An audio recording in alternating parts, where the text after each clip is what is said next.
पिता का संघर्ष किसी को नहीं दिखता। दो दो बच्चियां बिन माँ के कैसे पालोगे इन्हें?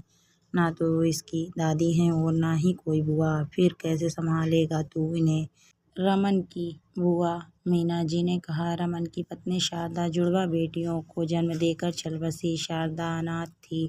रमन के पिता तो बचपन में ही गुजर गए थे और पिछले साल माँ भी चल बसी और आज शारदा के यूं अचानक मृत्यु से रमन के सामने उसकी दो नवजात बच्चियों को बड़ा करना एक बहुत ही बड़ी चुनौती बन गई थी। मीना जी, मैं तो कहती हूँ बेटा, तू फिर से ब्याह कर ले। तेरी भी इतनी उम्र नहीं है कि अकेले पूरा जीवन बिता सके। ऐसे में तुझे एक जीवन साथी और इन बच्चियों को माँ मिल जाएगी। रमन बुआ, यह बच्चियां मेरे और शारदा की बेटियां हैं और इन्हें मेरे और शारदा के अलावा कोई तीसरा प्यार नहीं दे सकता। मैं इन्हें माँ पापा दोनों का प्यार दूंगा। मैं अकेले ही पालूंगा अपनी बेटियों को मीना जी। पर यह इतना आसान भी नहीं होगा। बच्चों को बड़ा करना, पैसे कमाना, घर संभालना, यह सब तू अकेले कर लेगा? देख रमन, कहने में और करने में काफ़ी फ़र्क होता है। ऐसे तो तू हर काम बिगाड़ लेगा। मेरी बात मान ले रमन। नहीं बुआ, जो मैं कह रहा हूँ पूरे होश में कह रहा हूँ। जब पति मर जाता है तो पत्नी भी तो सब कुछ अकेले संभाल लेती है। फिर मैं क्यों नहीं कर पाऊँगा? इसके बाद रमन ने हमेशा वर्क फ्रॉम होम किया, जिसकी वजह से उसकी काफ़ी प्रमोशन नहीं हुई, पर वह फिर भी खुश था क्योंकि वह अपनी बेटियों को अपनी आंखों के सामने बढ़ते हुए देख पा रहा था। वह घर से काम करते हुए घर को भी संभालता और अपनी बेटियों को भी। समय बीतता गया और रमन की दोनों बेटियां अब बड़ी हो गई थीं, पर वह दोनों बिल्कुल अलग स्वभाव की थी। उन्हें रमन की रोका टोकी बिल्कुल भी पसंद नहीं आती। वह रमन को बिना बताए ही कभी भी घर से चली जाती थी। रमन अगर कुछ भी पूछता तो वह कहती कि पापा, आप हमारी मम्मी बनने की कोशिश मत कीजिए।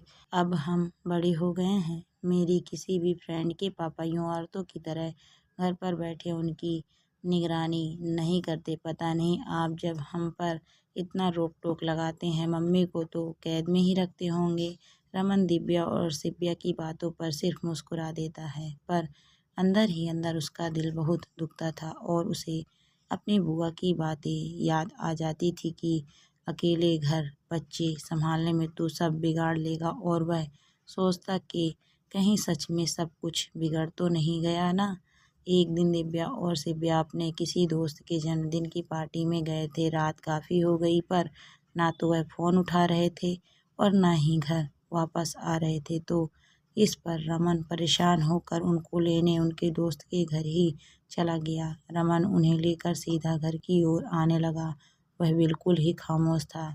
शिव्या, क्या हम लोग छोटी बच्ची हैं जो हमें लेने आ गए आप? दिव्या, हमारी कितनी बेइज्जती करवा दी दोस्तों के सामने और अब ऐसे खामोश हैं जैसे पता नहीं हमने कितना बड़ा गुनाह कर दिया।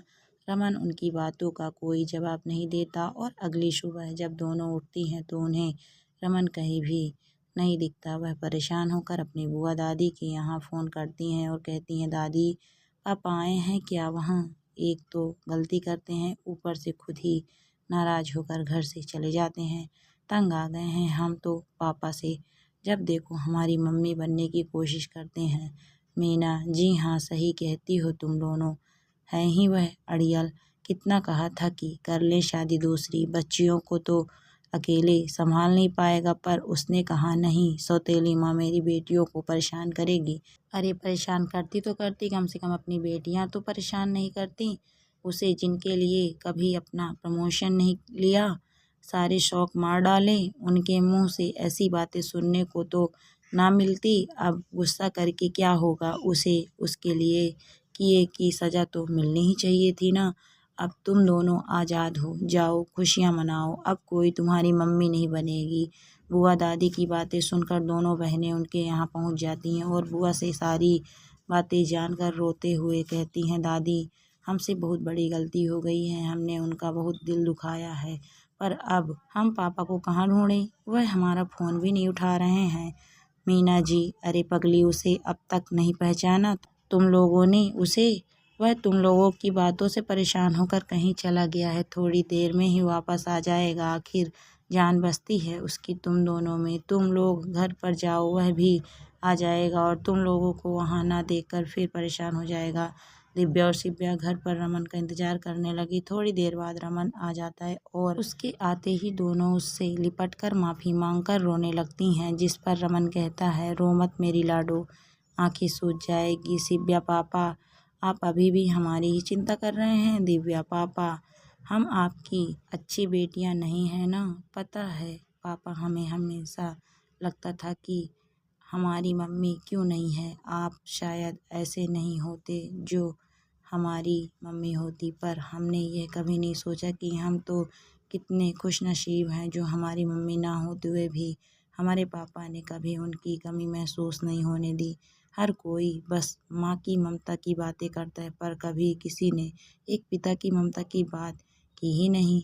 और यहाँ एक पिता चुपचाप अपना संघर्ष करता रहता है। औरत का संघर्ष सबको दिख जाता है, पर एक पुरुष का संघर्ष बहुत कम ही दिख पाते हैं। अरे उनके लिए तो ममता जैसा कोई शब्द बना ही नहीं। शिव्या, पापा बहुत बन लिया, आप हमारे मम्मी पापा दोनों। अब हमारी बारी, आपके संघर्ष को हम जाया नहीं होने देंगे।